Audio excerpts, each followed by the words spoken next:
Welcome, everybody. This is Avoiding the Addiction Affliction, brought to you by Westwards Consulting and the Kenosha County Substance Use Disorder Coalition. I'm Mike McGowan. My guest today is Michelle Sandberg, the Executive Director of the Hope Council in Kenosha, Wisconsin. In case you didn't know, December 21st is the shortest day of the year in terms of daylight. That also means, of course, it is the longest night. And in that spirit, the Hope Council of Kenosha is sponsoring the second annual Light Up the Longest Night on December 21st, remembering those in recovery, as well as those who have passed from their substance use disorder or are currently suffering from it. Terrific event. Welcome, Michelle. Hi, thanks for having me.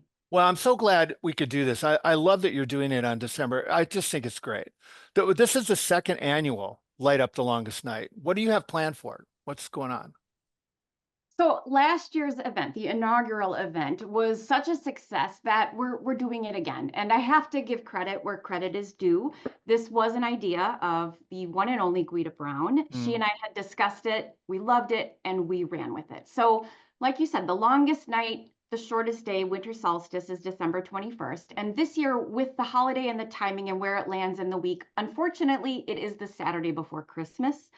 So this year we're going to host the event from 5 to 7 p.m. here at our office. We place luminaries outside honoring those we've lost to addiction, people in recovery, and we have hot cocoa, a fire, and hopefully this year we have the same supportive response from folks that we did last year. The holidays can be a really difficult time, especially for people who have loved ones that are still suffering.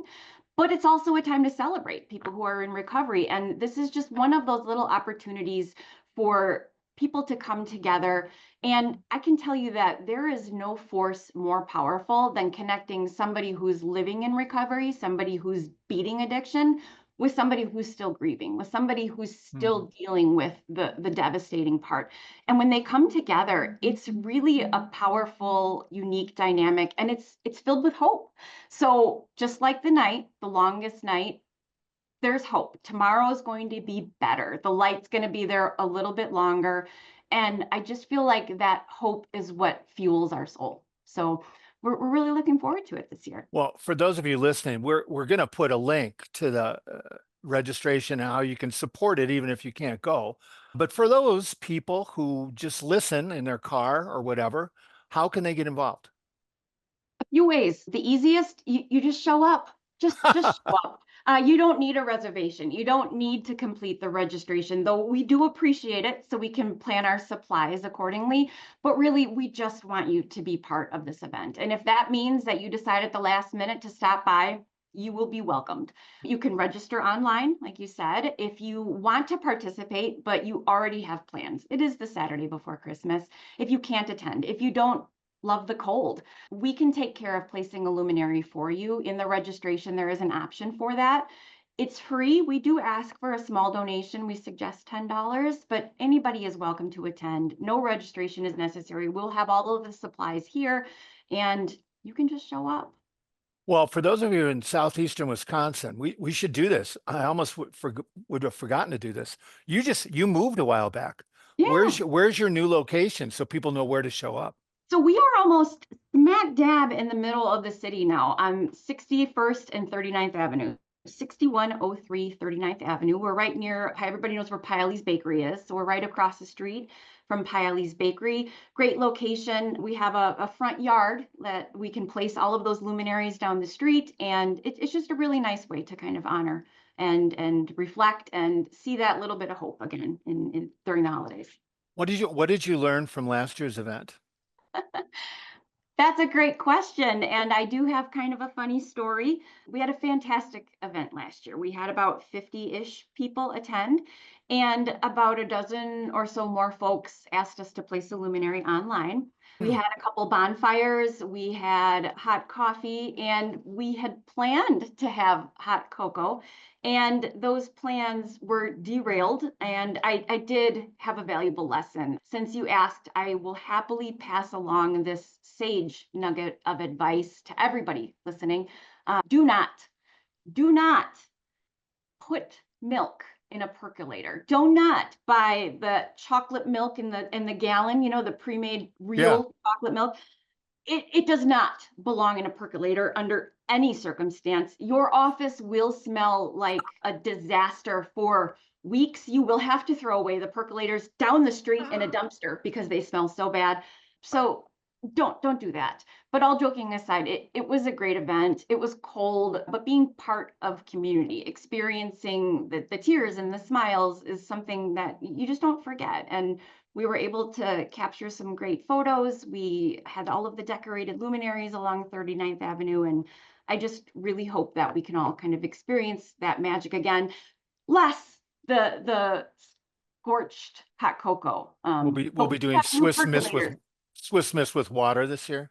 Yes, yes, we do have new percolators, so we're good to go. We don't make that mistake again. So we're Well, just it's not like people don't know people, right? I mean, we have just in the last decade in this country, we've lost about 1 million people to substance use disorders. Many of them, most of them from opiates, right?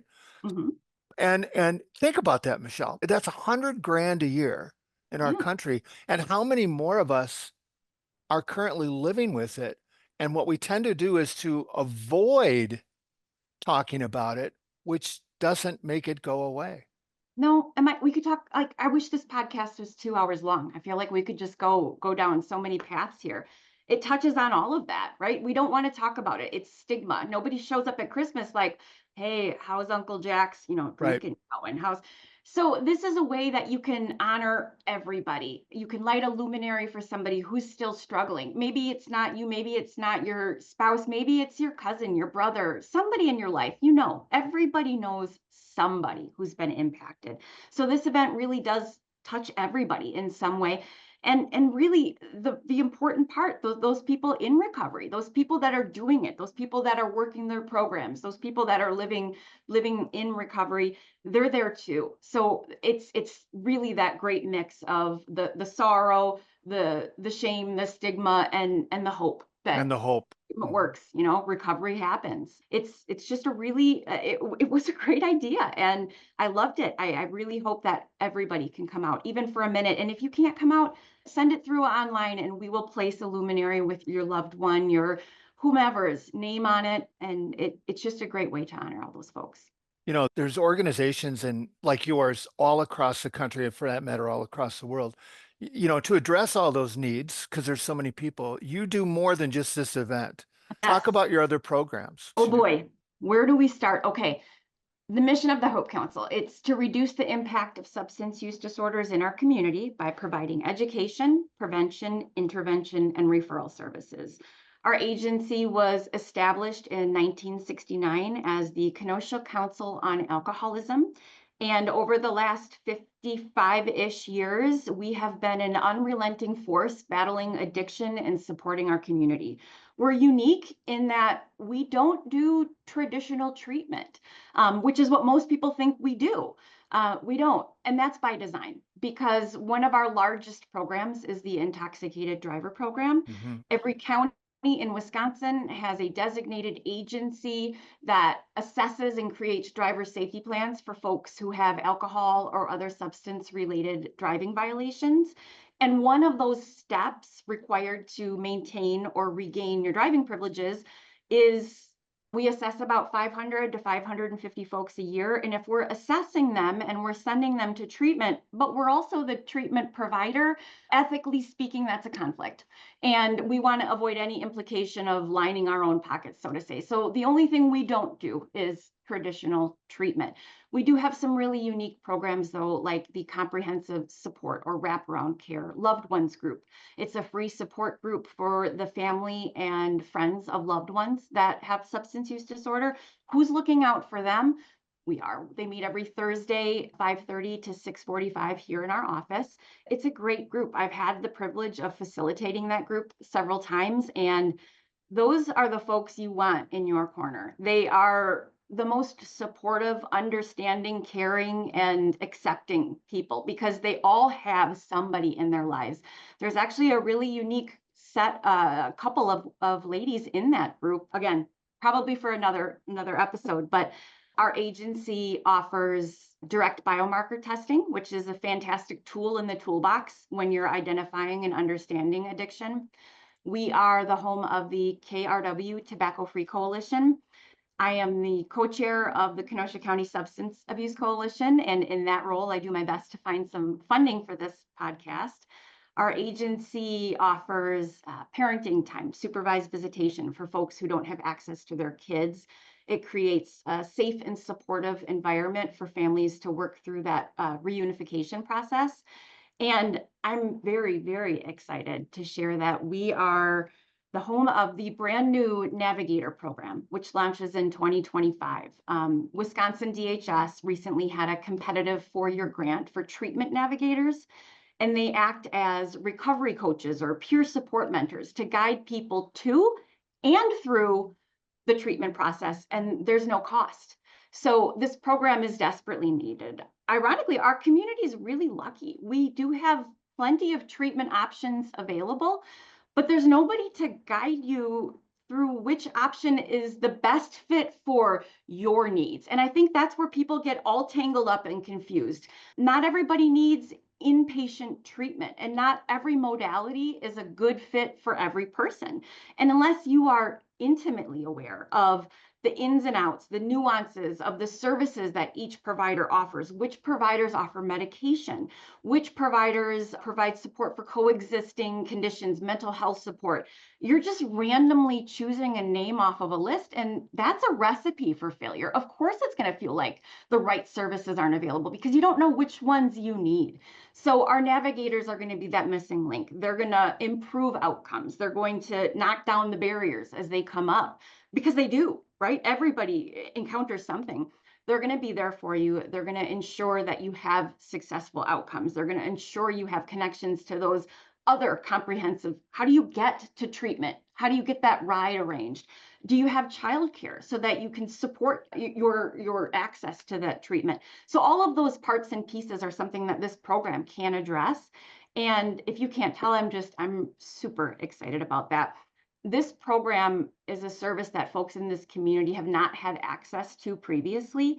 And in just the few short months that we've been meeting with other agencies and providers and our government partners to discuss the program, we've learned a lot. Not everybody knows everything. And until you start getting all of the people in the room talking about what their ideas are, what would be your perfect plan if you could make one, tell me all of those things, tell me anything that you wish was here, and let's see if we can make it happen. And with that, we've gathered little bits and pieces of ideas from our community, and then we've shared them with our contract administrator at the state level, who shared them with the CDC at the national level. And it's just really satisfying to see everybody working together for a common goal. And it's creates that camaraderie, that spirit of hope, and that collaboration that no one person, no one agency, no one organization can do all of this on their own. So I feel like this Navigator program is really key to making that Well, happen. especially in 2024, 2025. In the old days, you had standalone facilities, like you were saying, and you would just walk up to the intake for but now we don't have that. So I do a lot of talking, and people go, well, why don't they just get treatment? Like that's a thing that you can just go get. And I think you're right. There's so many different ways to do this now that knowing how to, it's a labyrinth, right? And to Yeah, try to navigate the it is. labyrinth is I really mean, important. how do you have a community? How do you have a successful, healthy community without that little agency that kind of fills all of those gaps and puts all of those pieces together? You can have great parts and pieces independently, and we need all of them. We need all of the types of treatment. We need all of the existing services that are there. But we need the person that helps determine which one of those is right for you. Because if I showed up at a group that wasn't one-on-one, or I would be incredibly uncomfortable. I would Yeah. feel defeated, and I would feel like the right thing's just not there because I don't know that it is. What I saw was not what I wanted, and then I assume that that's just what's out there.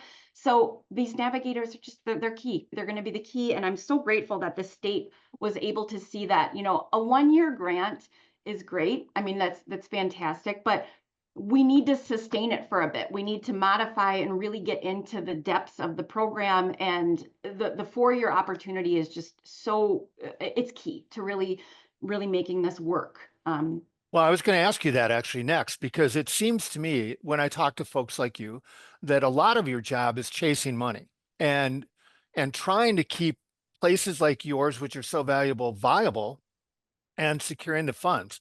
So you have to convince the community that there's a need, first of all, right? And then procure the funds. How does that, I mean, where are we at with that? Are the funds in Wisconsin? I think we've had more funds available in the last 5 years, right? Mhm. But it's difficult across the country and especially in rural areas. It is, Mike. There is a lot of siloed dollars available, right? So if you're performing treatment, you can get funding for additional beds or to increase your capacity. It's really difficult for an agency like ours, I think, especially to find those dollars. We don't receive any funds from our city or county. We are pretty unique in that we don't have those contracts. We don't have those dollars. So there's a need in our community, and our community is filled with a lot of really great organizations with different missions, but we're all chasing that same dollar, Yeah. right? We don't have a professional fundraiser, we don't have marketing dollars, so it's tough for small agencies like us. We're scrappy, we're nimble, we can pivot fast, we can do the work, and that makes us able to thrive and survive even without some of those, more structured or larger dollar contracts coming through. But we really depend on things that are free, social media, word of mouth. We need every person that we encounter to share our information or pass it along with their friends. We really lean into that social media aspect. It's the best place and it's the fastest way for us to deliver press releases when we see patterns of heightened overdose activity or to put out a plea for an immediate need that we have. But we rely on a lot of those really small donations. 10 Yeah. or $20 doesn't sound like a lot to somebody. But if 10 or 20 people come together and all happen to donate 10 or $20, now we have $200 or $400. And I promise you will not see a dollar go further than it does in a nonprofit agency. We can take that $200 or $400 and we can turn that into an entire curriculum, an entire set of books for a group. We can buy another VR headset and then we can deliver another prevention or education message to a group of kiddos. The long and short of it is we need our community support. We depend on it, and no donation is too small. Every dollar goes far here, and we just really rely on that word of mouth, those free access to media. The Kenosha News too. I mean, they're great partners. They're great friends. They allow us to submit those community articles every month. So it keeps our name out there and it keeps our mission. But really, those individual small donors that are able to support us with 10 or $20, that's what keeps our doors open. That's what keeps our lights on, and that's what keeps us going. You need to add scrappy and nimble to your professional biography. You I think know, there's no way else to do it. We can right. pivot. We can pivot. We can move. We can change. Things like xylazine. When that popped onto Yeah, right. the without any, I have no idea. But we can instantly go out. We can get those test strips. We can add them to. Oh, I didn't get to share about our public health vending machine, Big Red. That is near and dear to my heart. Our public health vending machine launched last November. We were the first place in Kenosha County to have one. It's outside of our office. It's available 24/7, and it's free access to public health supplies. No barriers, no limits. You simply walk up to that vending machine, punch in the button, out your supplies comes, and off you go. Right now, it's stocked with COVID tests, Narcan, fentanyl and xylazine test strips, drug deactivation kits, emergency contraception, gun locks. Shortly, there will be supplies for people who are unhoused over the winter that need fresh, dry socks, hygiene kits, body wipes. All of those supplies are in the vending machine and they don't have to come inside to get them. There's that anonymity that some people enjoy. Some people want to stop in and chat, and that's fine too. But if you don't want to, if 2 a.m. is the best time for you to roll up and grab your supplies, have at it. They're there. We want you to use them. They're not there for decoration. And we've done a good job, right? We had some great news recently with the decrease in overdose deaths. So what we're doing is working, and we need to keep doing those things. Now's not the time to take our foot off the gas. Now's not the time to coast. We need to keep doing them. And that vending machine, I think, is critical. It's key. We have distributed thousands and thousands of pieces of supplies, and it's working. What we're doing is working. So we're going to keep doing it for as long as we can. We're going to keep being nimble. We're going to keep making sure that whatever the next thing is that's popping up, whatever's waiting around the corner. I don't know what that is. My crystal ball broke. I wish it was still there, but it doesn't work. And we just have to be ready. And we're ready. We're ready. We're prepared. We know what works. We're going to keep doing what we're doing. And we're going to hopefully see this decline in overdose deaths continue. I was going to ask you about the challenges moving forward, but you just already answered that. You did a great job of answering that ahead of time. You must live in the office and yourself, you must live off success stories. And this could probably be a 9-hour podcast, but It could. It right? could. It's what gets you to go home and go, yeah, we're making a difference. You know, I get asked that question a lot, and I typically will counter with, how do you define success? I work in a world that is not black and white. Addiction is a disease, right? It's chronic, progressive, and lethal if left untreated. And it has ripples, and those ripples spread through eternity. And what you might say is a complete and utter failure, somebody else is praying for that opportunity. Somebody else is praying for that one day of sobriety. And success cannot be measured in any standard formats. And my joy comes from seeing someone understand and truly accept that every path looks completely different. There is no right or wrong way to find recovery. Nobody decides to wake up with a heroin addiction. Nobody wants to throw away their job or their family or their home.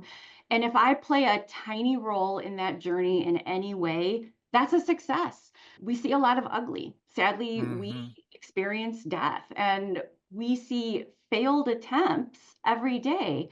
But if we took failure at face value, if we took failure and said it was just that we failed, then I couldn't keep getting up, and I couldn't keep going back to work every morning, and I couldn't do this job. You have to figure out how to turn failure into another chance, another shot. And that to me would be the pinnacle of success. You get back up, you dust yourself off, and you say, I'm going to try this again. So, what you might define as failure, you have to find a way to turn that into success. And that next attempt, that next shot, hearing somebody say that they're willing to try it again or they want to try it again, that's success. So that's really what keeps me going. Well, and that happens every single day with everyone who calls, communicates, or walks into your offices. I Mhm. mean, they're Not basically everybody saying, walks in here happy and willing, right, sadly, those 550 people are here because of something that already right. happened. But it's a shot, it's a chance. And those support groups, those folks who really are looking for help, eh, you really do kind of develop that you're rooting for them. You're just hoping that this is the time. But like I said, you just can't take failure at face value. What somebody sees as as failure, somebody else is praying for. That hope that they can get up and have one day sober, one day, because they maybe fell off and went off the rails that night. They had 12 hours, they had 18 hours, they had 24 hours. Maybe next time it's going to be 30 hours. Maybe next time it's going to be 48. I just pray and I hope that every person that comes in here is not the next case that we're reviewing at the overdose fatality review Hmm. meetings. That's my hope, that we can keep you going for one more day. There's no wrong way to get to recovery. There's no wrong path. And every chance, every opportunity, every day is another shot at that that one that sticks, right? That one that makes it, the one that is living in long-term recovery. But addiction also it's a lifelong disease. You're not cured of it. You're never cured officially of cancer. You're in remission. Diabetes is not maybe cured. It's controlled, but it's a diagnosis that you have for life. And addiction is the exact same way. We don't go, oh, you're cured, you're good, you can go. No, you need to work at this forever. But that path too might look different to everybody. So accepting and understanding that everybody's path looks different, feels different, and helping them figure that out, that's what I feel like is a job well done. That's what makes me feel like I can get back up the next day, we can rally the troops, and we can do it again. Well, and one more time, if you want to rally with the Hope Council, either digitally via online or in person, remind us again about the event. Saturday, December 21st, the longest night, here at the Hope Council, 6103 39th Avenue. You can sign up online, visit our website, www.hopecouncil, HOPECOUNCIL.org. Follow us on Facebook, be part of the event, sign up. If you can't attend, we'll place a luminary for you. Just fill out that registration and send it in, and follow us on social media. Share our posts. That's what keeps our agency going. That's great. Thank you so much for being with us today. And thanks for the work, Michelle. It's great. Thanks, Mike. I And, appreciate it. yeah. And for all of you listening, listen anytime you're able. Until then, stay safe, get involved, and make a difference.